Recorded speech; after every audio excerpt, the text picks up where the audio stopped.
So when Street Fighter 2 came out, I wasn't really too impressed by it. I think I finished it once, picked Zangief because I was a wrestling fan, and then kind of moved on. I eventually kind of fell in with a crowd that really got a lot out of Street Fighter 2. And so suddenly became very apparent I need to get great at that game. One guy showed up and said, "Hey, have you heard of this other game, Mortal Kombat?"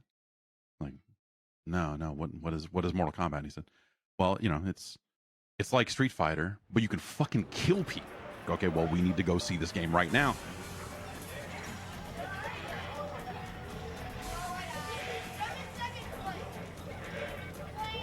I absolutely remember the first time I played Mortal Kombat.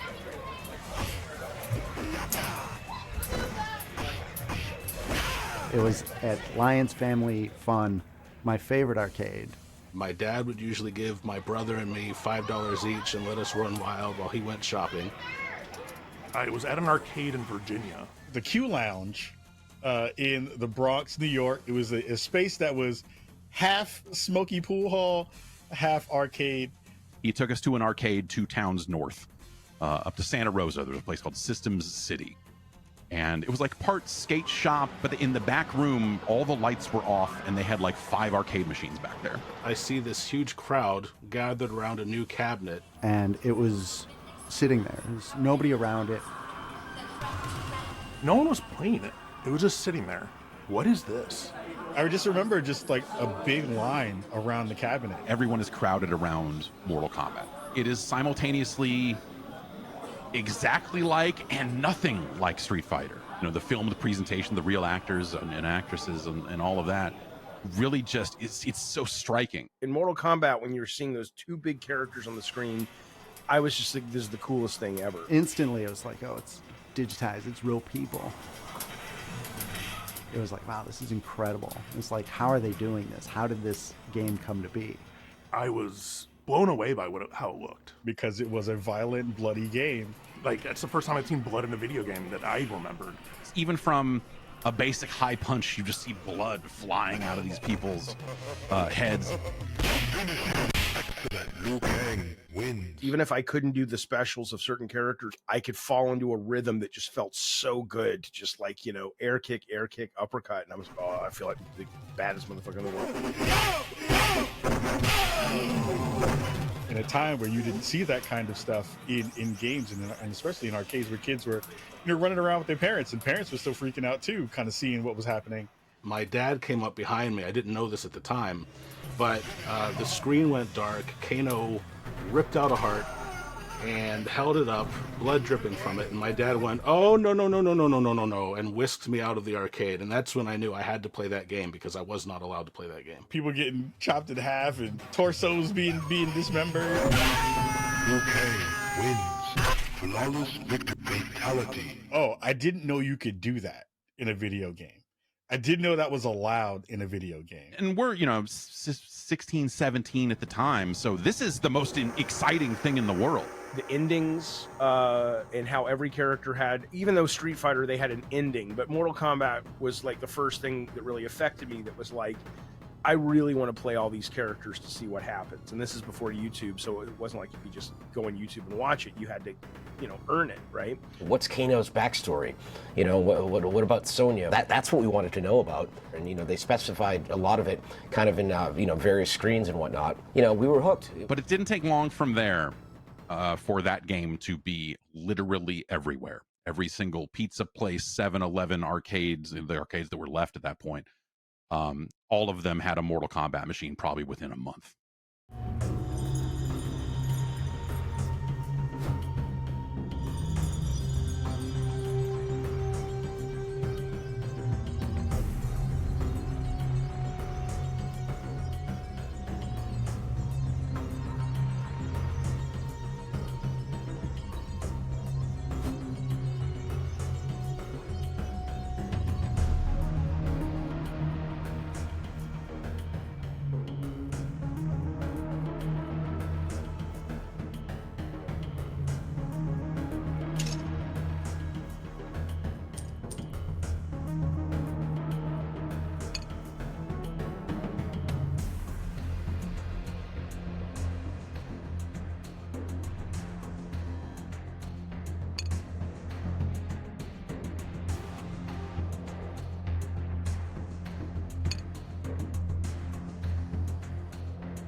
The idea to produce a comic book for the first MK game, that started with me. Coming from comic books, I had a great desire to sort of tell this story that we weren't able to tell in the game. And so I thought, what better place to do it in a comic book? I talked to Ed about it, and so Ed thought it was a great idea, and I think the both of us went to Roger Sharp to try to see if there was any money that we could get from marketing to help us produce this comic book. I tried to always do stuff that I thought would be special, and John, pulled together, here's a comic book. I wasn't getting paid anything extra to draw this comic, so I wrote the story and did the illustrations. Roger was able to scrape up, I think, a few $1,000s for the printing, and we were able to produce a few thousand copies of this comic, and we weren't sure how many we were going to sell. There was an advertisement in the game, and players would see the advertisement in the track mode, and they would mail in a check for $3. Sometimes they would mail cash. Ed and I would get bags of envelopes, sent to a P.O. box, and they would ship us these boxes of comics. Okay, well, who's gonna pack and mail these things? And so there was nobody to do that. So Ed and I ended up sitting in his office with boxes of comics. We were the ones opening each envelope, collecting the money, writing the addresses on the envelopes, packing the comics, and mailing them all out. I remember we did that one weekend. It was just Ed and I. And then we decided we invited other people around the office, like, hey, come and help us pack the comics, and we'll buy a pizza. Every once in a while, I would sign one. We would write these weird encryptions on the envelopes. Sometimes I would draw a picture on the envelope, little messages to the players. I don't know if anybody ever saved any of that stuff. But eventually, I think we were in over our heads because the stuff just kept coming. And sales took off. We had to go back in and reprint the comic book. And then eventually Roger, I think, handled, I don't know who he paid to do the packing and the mailing and stuff. We were packaging and boxing up, thank you, Jeanette and Alice, to get everything out to people. But the first, I think, few thousand comic books were hand packed and hand addressed by, Ed and myself and a couple of the other folks around the office. And that was the start of the merchandising program for Mortal Kombat.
The first time I saw a crowd gathered around a Mortal Kombat cabinet when I was 10 told me that, okay, this game is a big deal at my arcade. I had no idea if that translated outside my arcade.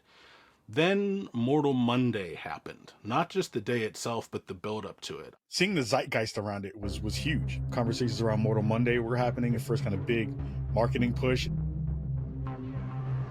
Acclaim was clearly, they knew what they had in their hands, and so they were doing a much bigger effort in promoting it. I remember them telling us that they were going to spend $10 million to advertise this game. And I remember saying, you know, are you sure you want to put that kind of money behind this? And you know, in retrospect, of course that was a right decision. But I remember being really paranoid thinking, you know, that they were putting a lot on this game. The preparation for the release of Mortal Kombat was just massive. I was working at Babbage's software. Pre-sales had started early, so like we knew we were going to be just selling out. It was all I could talk about. I remember going to see a movie, I can't remember which film it was, and they were advertising Mortal Mondays, which was one of the greatest marketing blitzes in video game history. And it was just, you know, all these random kids yelling in the middle of a city street, Mortal Kombat, right? Mortal Kombat!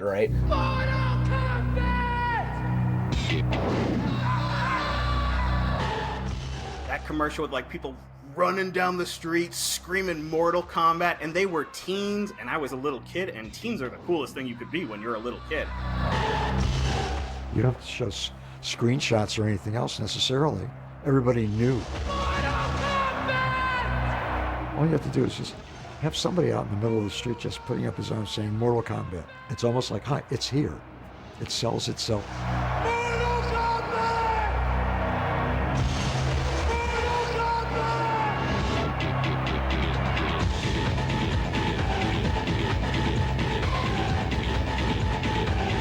We were all like, yo, did you see that Mortal Kombat commercial? What is Mortal Kombat? And there was always like one kid who knew a little more. It's a video game, but you kill people. And all of us at Maplewood Elementary School were like, whoa! We had 2 front monitors that were just showcasing Mortal Kombat videos. And in the comics, on the back of the comics, there were Mortal Monday ads. There were Mortal Kombat ads in magazines. There were Mortal Kombat ads in subways.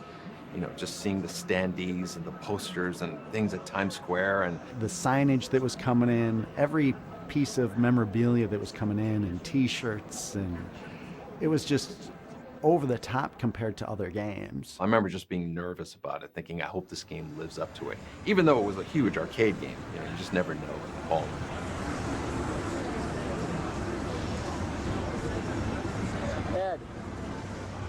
It was insane. There was a giant line, and it was just so exciting. That's when I realized, like, this is actually a bigger deal than maybe any video game that's come before it. Mortal Kombat became a pillar of popular culture within 12 months. It was, I think, the fastest a video game had ever exploded to date. Nothing could prepare you for it. It was, it was just insane.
We were aware that Acclaim had a deal that they were going to do all the home games because also they had done super high impact for the home. And Acclaim had their kind of production group, which was our main point of contact, but then they had the two software houses, you know, Probe and Sculptured. And so there was a lot of communication that had to kind of bounce back and forth.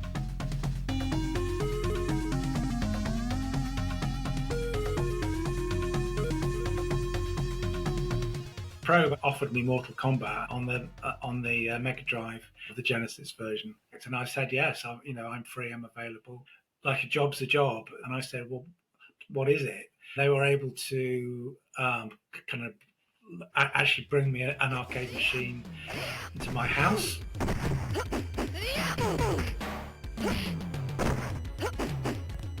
And kind of started playing it, and I thought, well, this looks easy enough.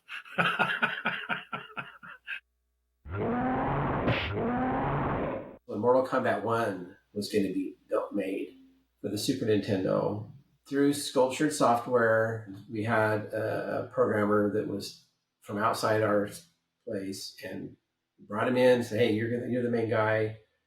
And that did not go as well as we would have wanted it to go. Test for might.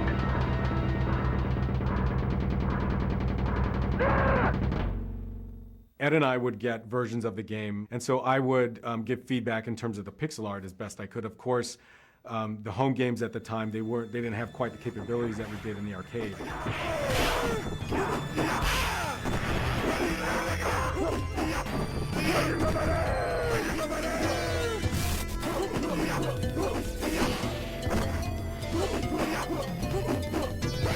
I think the biggest problem that we had wasn't as much the power of the machine, but how big the memory of the Mega Drive was. We had to shrink all the sprites really down as much as we possibly could, and there's a lot of frames of animation in there. You know, we started off by kind of basically taking out every other frame, and that wasn't enough. So then we had to take out like 3 out of 5 frames, and then kind of concentrate on the important animations, the ones that let you see most. Williams have like a method of writing. It's almost like a kind of multi-threading. It's like that there's a number of different programs all operating at the same time. So one of those programs operates one of the characters, one program operates one of the weapons, one of them operates the background, and all of those different little programs kind of speak to each other. That isn't a method of programming I had any experience of. It took me a while to work it out. And kind of Probe were getting very nervous because there wasn't anything on the screen. I was working, there wasn't anything on the screen. And then eventually I was able to basically kind of translate the original code almost line by line. It kind of worked, and the whole thing kind of came to life.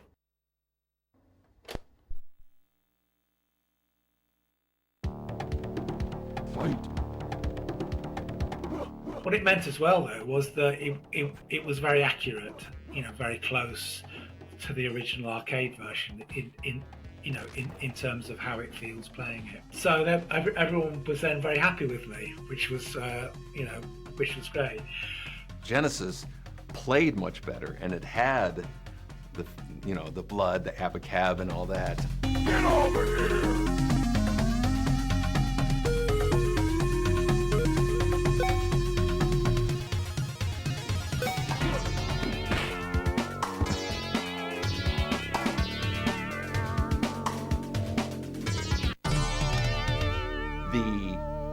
Super Nintendo version looked great, but it didn't play as good as the Genesis version. The programmer that was the lead, but he made some missteps at the beginning of the project, and it was really hard to finish. These were conversions. These were not original games. You're trying to take the code and the assets and port it to that platform, They had this little multi-processing system in there. He said, I don't like the way that works. I want to do it my way. So he's going against the grain the whole time. Johnny Cage wins. The quality of the game was something that that was important to us. I know Ed was a stickler in terms of what he was willing to approve. Come here!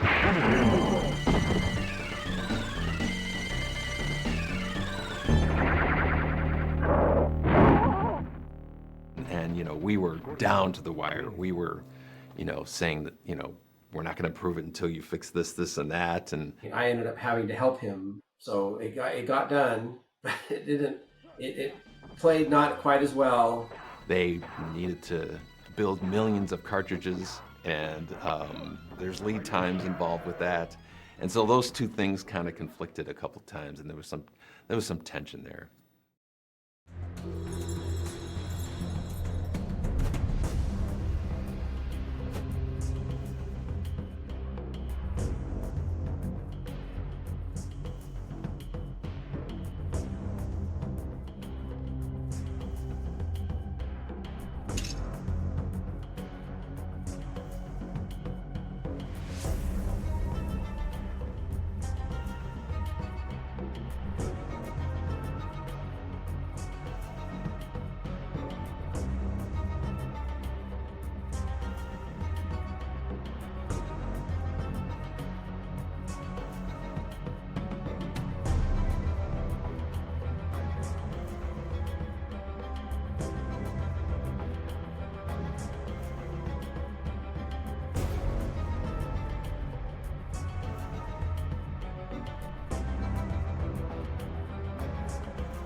Mustard and myself grew up in a really small town. The closest thing you would have to an arcade machine is the local bowling alley may have had like a light gun game, but that's pretty much it. It was only the home versions that allowed us to experience the different franchises, and I feel like I unofficially speak for quite a lot of people our age, how important getting those home versions as good as they were was.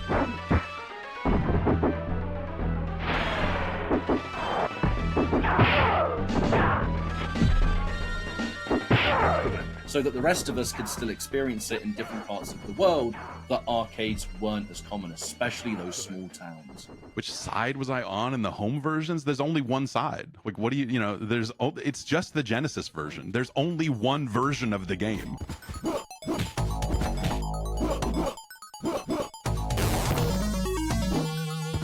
The Super Nintendo version is a travesty by comparison.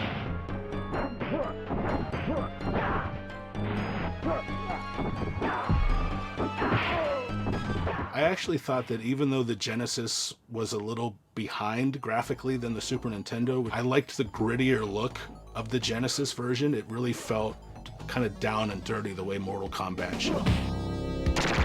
I mean, also the Genesis version had the blood code.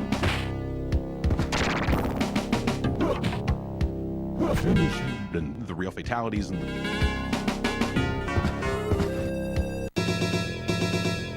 the Dullard code and all the other cool stuff in it. I think that made up for like the music in the Genesis version being really hokey and some of that other stuff. My friend had a Genesis. They got Mortal Kombat. His mom would come in every now and then just to look at the screen to make sure there was no blood flying. Finish him.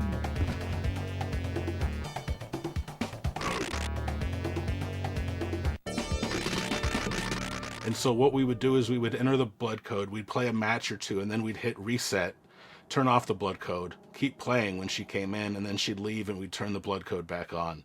Nintendo screwed the pooch when they didn't allow the blood in the game, and they instead put sweat in it, which the Genesis version outsold the SNES version like 3-1 or something like that. Everybody wanted the violence, you know, they wanted the blood.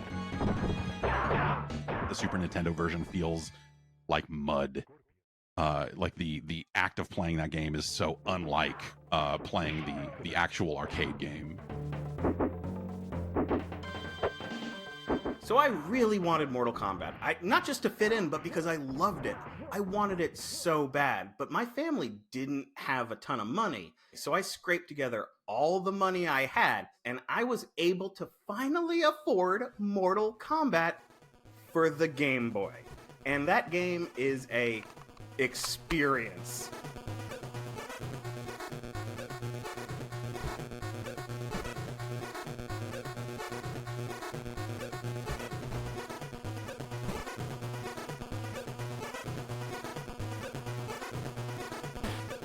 When you play Mortal Kombat in the arcade, it's a little bit heavy and you feel the power of those hits.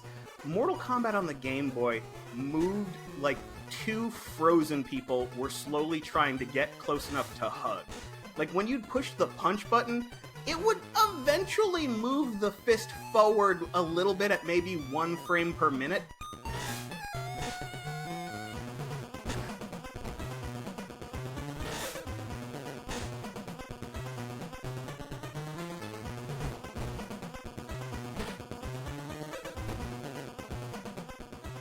I cannot do a fatality in this game. I know for a fact they exist because the computer can do the fatalities on that pit level.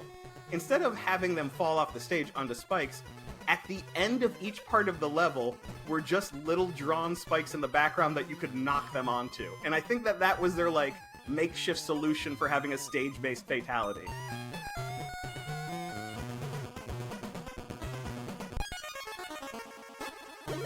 Even as a kid, I knew it was not the best version, but I loved it so much. I even put in a Game Genie code that let you play as Goro.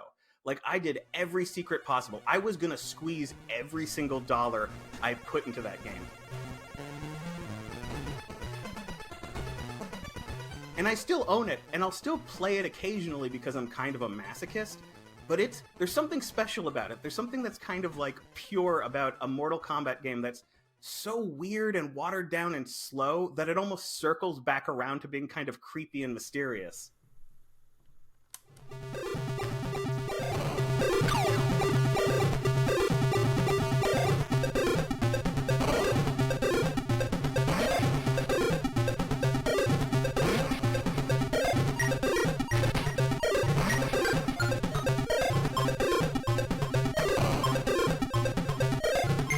I mean, they may not have been like arcade perfect, but to us, we didn't know any better. We didn't have anything to comparison. All we cared about was just, you know, play the game, have fun with it, you know, and enjoy what we were doing, and that was about it.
Blood splatters from the contestants' heads.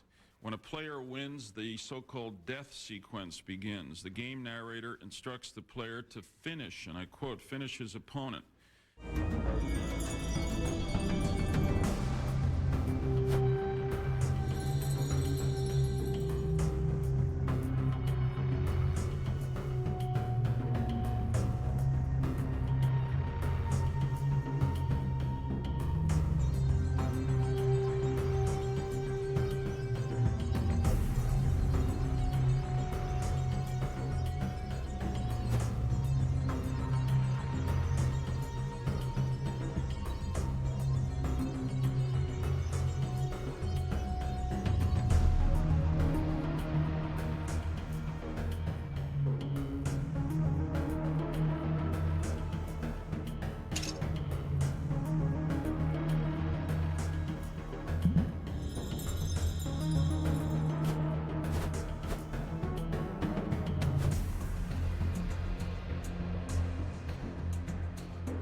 video games were becoming more and more sophisticated, maturing.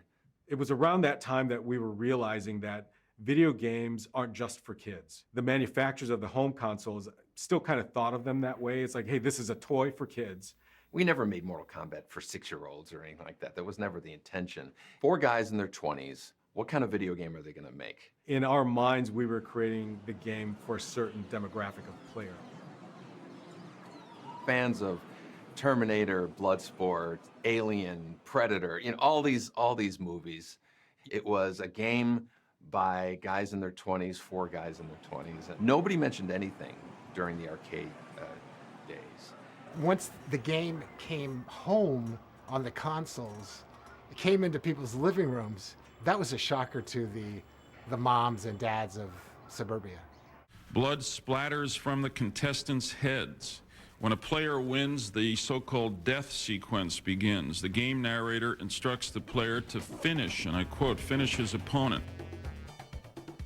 My parents were very worried about the violence in Mortal Kombat because eventually they saw the news stories. They saw the news stories that were like, you could rip out someone's spine or you could light them on fire. Like, I had a friend who was not allowed to go to another friend's house because he had played Mortal Kombat with him. And we also really didn't see a lot of animated blood in video games back then. It seems so commonplace today. What is the difference in between this and violent movies? Why is it different? No one's looking at movies in the same way as they're looking at video games. Rock music before it and comics and heavy metal. I grew up at a time Elvis Presley's body was blacked out from the waist down because he was gyrating, and God only knows what that's going to do to today's youth. I do think that there was a number of kind of politicians and other people who were looking for a scapegoat. Kind of this was it. It came along at the right time. Kano wins. Flawless victory. It was just like, video games are bad, and these are the ones doing it. I think the thing that made me most angry about it was it just felt like no one involved in any of this had ever actually played a video game or seen this stuff outside of very carefully selected footage. It was like fairly kind of innocuous, and it was like kind of cartoon violence. And yeah, it seems violent, but ultimately it's really just funny. Yeah, it's like Evil Dead, isn't it? The very idea that like Mortal Kombat was somehow going to destroy society or the fabric of our youth or anything was always ridiculous. These home games had no system of ratings, right? Like a CD would say explicit lyrics or something. A movie would say rated R for violence or, whatever. And I think to me that was the fundamental issue. Somebody noticed and somebody objected to it, and we certainly didn't disagree with it. And so I think that the reaction from Congress and everything at the time almost to me felt appropriate. Yeah, I'd say having the conversation about violence in video games and ratings in video games ultimately is something that was going to have to happen sooner or later. Is the industry going to be able to self-regulate, or is the government going to have to come in and do a bunch of really dumb things? I think that the rating system helps people make more informed decisions about what they're buying, and that included Mortal Kombat. If you're a parent who bought their kids games, they probably shouldn't have been playing Mortal Kombat unless you could supervise them. It was the next step in the maturity of the industry, and the rating system was kind of emblematic of that. It was a way to say, hey, here's this type of game, here's the type of content, make your own choice. The rating system and stuff that came from it felt like the right choice, to make. I think that if video games were like a squalling infant that was just learning how to crawl, Mortal Kombat got them toddling on their feet.